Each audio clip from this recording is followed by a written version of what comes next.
অধিনায়ক নাজমুল শান্তর ব্যর্থর দিনে সিরিজ জয় টিম টাইগার্স।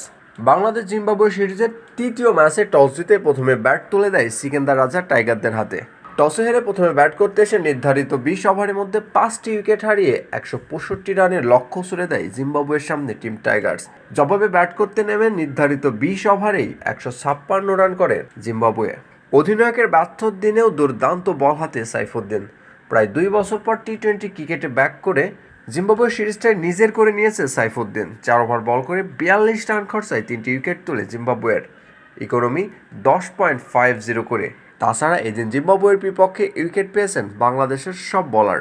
35 বছর বয়সী মাহমুদুল্লাহ রিয়াদ 1 ওভার বল করে 1 রান খরচায় একটি উইকেট উঠায় নাই জিম্বাবুয়ের। তাছাড়া নবীন স্পিনার তানভীর ইসলাম 4 ওভার বল করে 26 রান খরচায় তিনিও একটি উইকেটের দেখা পায়। এদিন বলের পাশাপাশি ব্যাট হাতেও দুর্দান্ত ছিল মাহমুদুল্লাহ রিয়াদ।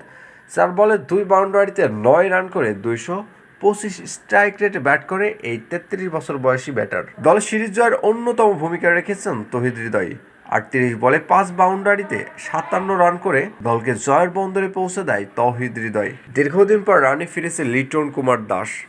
15 বলে 2 বাউন্ডারিতে 12 রান করেই ঘরে ফিরেন 80 স্ট্রাইক রেটে ব্যাট করে এই টাইগার ওপেনার টপ অর্ডার ব্যর্থ করলেও ব্যর্থ করতে ভুলেনি মিডল অর্ডার। তৌহিদ হৃদয় জাকির আলীর সাথে সঙ্গ দিয়ে দলকে জয়ের বন্দরে পৌঁছে দেয়। এই দুই মিডল অর্ডারের ব্যাট থেকে প্রায় 70 রানের পার্টনারশিপ আসে, আর সেখান থেকে দল জয়ের বন্দরে পৌঁছে যায়। সিরিজের পরে এবার হোয়াইট ওয়াশের হাতছানি টাইগারদের সামনে। চট্টগ্রাম পর্ব শেষে আগামী 2টি ম্যাচ অনুষ্ঠিত হবে মিরপুরের শেরেবাংলা স্টেডিয়ামে।